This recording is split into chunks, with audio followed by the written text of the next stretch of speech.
तर आपण बनवणार आहोत घोसाळ्याची भाजी आणि त्यासाठी मी हे घेतलेले आहेत घोसाळे आणि आपण ह्या घोसाळे धुवून घेतलेले आहेत आणि आता मी त्याला साफ करून घेते, म्हणजे कोरडे करून घेते। अशा पद्धतीने कोरडे करून घ्यायचे आहे। खूप इझी आहे कोरडे करायचे। असे कोरडे करून घ्यायचे आणि छोटे छोटे आपण त्याचे तुकडे करणार आहोत। तुम्हाला ज्याने जमेल त्याने तुकडे करा। मी तर इळीनेच तुकडे करणार आहे, कारण मला पहिल्यापासून इळीची सवय आहे।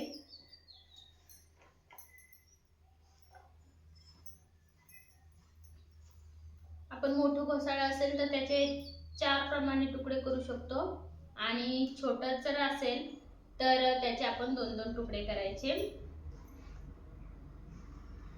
4 प्रमाणे म्हणजे असे, आणि ते असं कटिंग करून घ्यायचं आहे बारीक साईज मध्ये। आणि घोसाळ्याची भाजी खूप छान लागते। मी तर कधीच ही घोसाळ्याची भाजी घोसाळ्याला बघून खात नव्हते, पण ज्या वेळेला मी पहिल्या वेळेस टेस्ट केली भाजी आणि पहिल्या वेळेस बनवली त्यावेळेस इतकी आवडीने मी ही भाजी खाल्ली। इतकी खूप छान असते ही भाजी, आरोग्यासाठी देखील छान असते आणि टेस्ट पण भरपूर छान असते। याचे भजे देखील खूप छान लागतात, फक्त ते आवडीने खायला पाहिजे। आणि खरंच ही भाजी खूप अप्रतिम लागते। मार्केटमध्ये भेटते। हे आमच्या शेतातले घोसाळे आहेत आणि ते आमच्या शेतातले घोसाळे मी पहिल्याच वेळेला तोडून आणले, म्हणून छोटे छोटे सापडले तेवढेच आणले। घोसाळे बघितल्यानंतर मोह काय आवरला नाही, असं वाटलं की आपण घोसाळ्याची भाजी करावी, त्यामुळे मी हे घोसाळे आणलेले आहेत आणि अशा पद्धतीने आपण बारीक कट करून घ्यायचे आहे।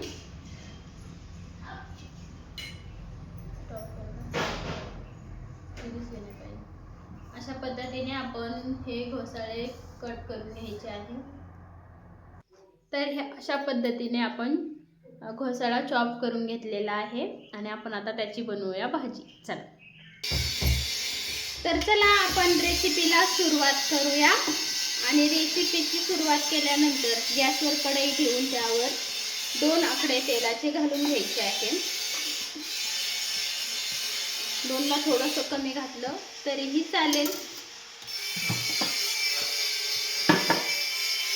आणि याला मस्तपैकी थोडंसं गरम होऊन द्यायचं आहे।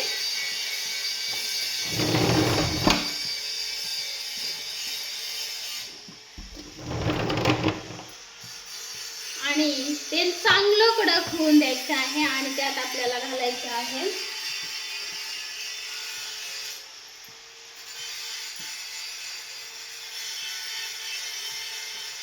आपण सुरुवातीला मोहरी घालून घेऊया। मोहरी मस्त तडतडते आहे, आपण बघू शकता।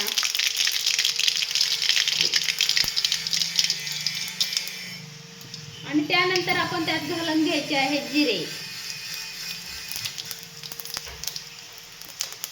आणि त्यानंतर घालायचा आहे कढीपत्ता। गॅसची फ्लेम थोडीशी कमी करून घेऊया आणि यात आपल्याला घालायचा आहे घरचा मसाला। हा आहे आमचा घरचा मसाला आणि हे आहे हळद पावडर। दोघी एकत्र टाकून घेऊया।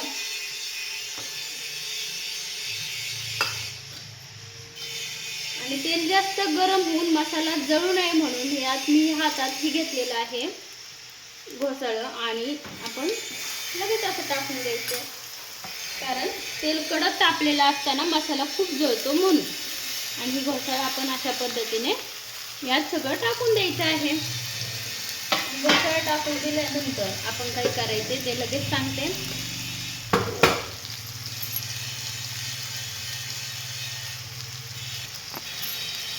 आपण याला मस्तपैकी हलवून घ्यायचं आहे।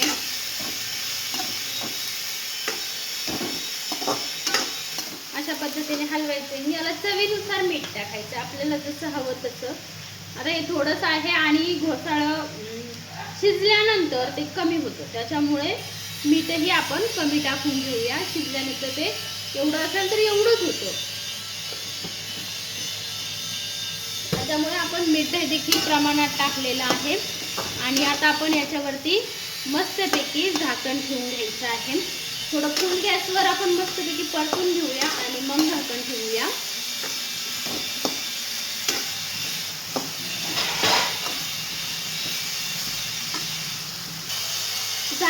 असं ठेवायचं आहे की त्यातून हवा आतमध्ये जाणार नाही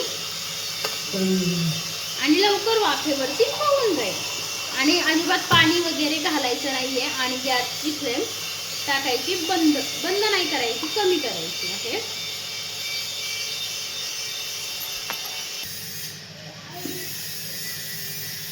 तर आता आपण झाकण उघडून बघूया. त्यामध्ये असं काहीतरी पाणी सुटलेलं आहे.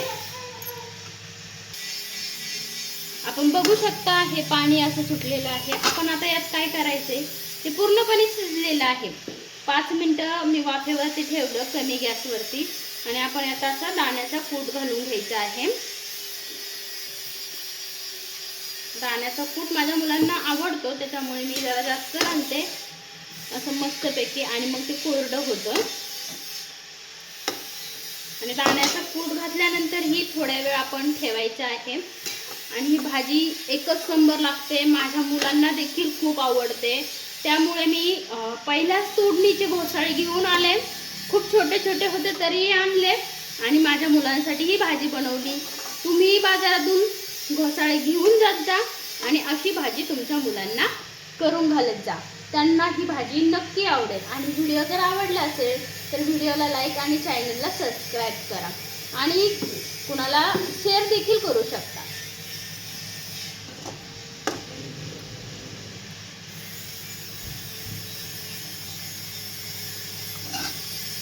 तर बघा हे अशी झालेली आहे भाजी. आता हिला फक्त 2 मिनिटं झाकण ठेवून ठेवायचं आहे आणि लगेच उतरवून घ्यायची आहे. 2 मिनिटं आपण ठेवूया. कमी गॅसवरतीच ही भाजी करायची असते आणि खूप अप्रतिम होते. तर भेटूया पुन्हा पुढील व्हिडिओमध्ये. तोपर्यंत बाय. कशी वाटली तुम्हाला रेसिपी हे कमेंटद्वारे नक्की कळवा.